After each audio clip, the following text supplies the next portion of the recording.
Hi friends नमस्कार। आसतु आज आम प्रस्तुत करवा अति सहजरे गोटे स्वादिष्ट रेसिपी पुदीना राइस ता सहित गोटे परफेक्ट कॉम्बिनेशन दही तड़का। आसतु देखा मु किपरि प्रस्तुत करुछि। फास्ट मुठी नहीं अरुआ चाउल 2 कप, तापरे मुठी नहीं फ्रेश पुदीना पत्र 1 कप, तापरे गोटा जीरा किछि नहीं, तापरे मुठी नहीं गोटे टमाटो 2 खंड अदा, 2टी कंचा लंका, किछि रसुण खंड, तापरे कटा पियाज, तापरे स्वाद अनुसार लुण मुठी नहीं।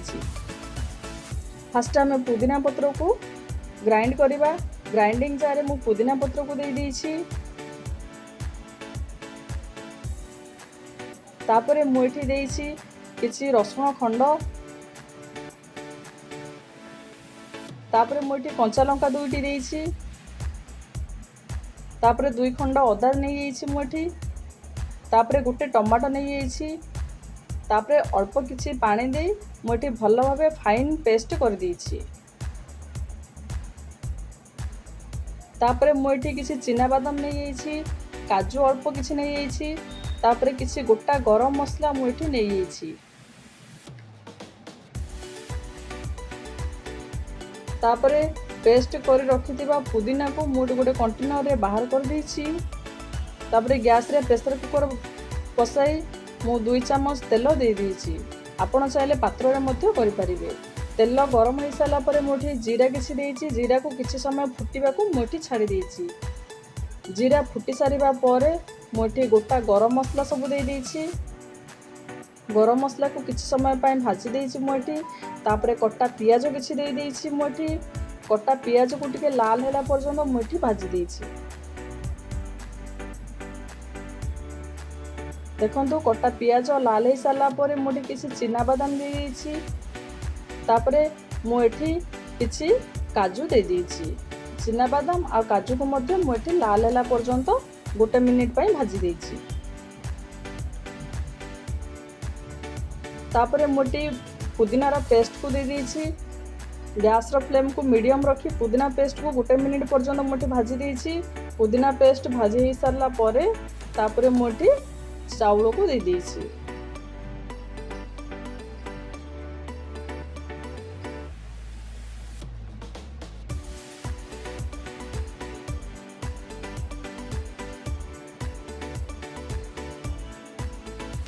तापरे मोटी स्वाद अनुसार लुण दे देछि।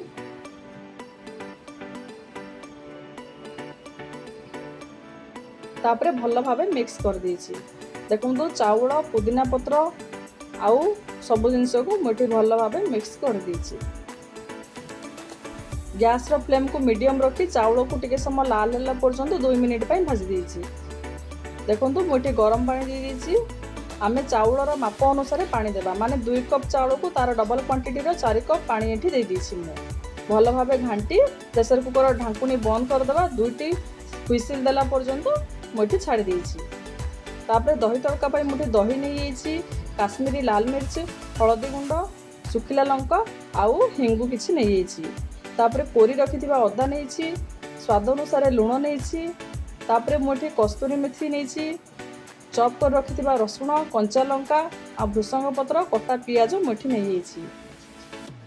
दही तड़का पाई मु फास्ट एठी दही को फेंटी देछि। अल्प किछि पानी दे दही को भल भाबे एठी फेंटी देछि। देखो दही को मुठी भल भाबे फेंटी तापरे करी गरम करी तेल देछि। तेल पर मुठी 1 चामच जीरा, 1 चामच सोरिष, किछि सुखिला लंका, कटा होई रखिथिबा पियाज को मुठी दे देछि। पियाज को किछि समय लाल होला पर्यंत मुठी भाजी देछि। तापरे भृसंग पत्र, कंचा लंका आउ रसुण, किछि हिंगु दे भल भाबे मुठी भाजी देछि। हलदी गुंड, काश्मीरी लाल मिर्च दे देछि। भल भाबे फुटण को मुठी 1 मिनिट पर्यंत भाजी देछि। तापरे कोरी रखिथिबा अदा को मुठी दे देछि। भल भाबे 1 ରୁ 2 मिनिट पर्यंत भाजी देछि। स्वाद अनुसार लुण देछि मुठी। तापरे मुठी किछि कस्तूरी मेथी देछि। भल भाबे एठी 2 मिनिट पर्यंत भाजी देछि। देखंतु फुटण भल भाबे लाल करी मुठी भाजी देछि। तापरे दही ऊपर पकाई दही को भल भाबे मिक्स करछि।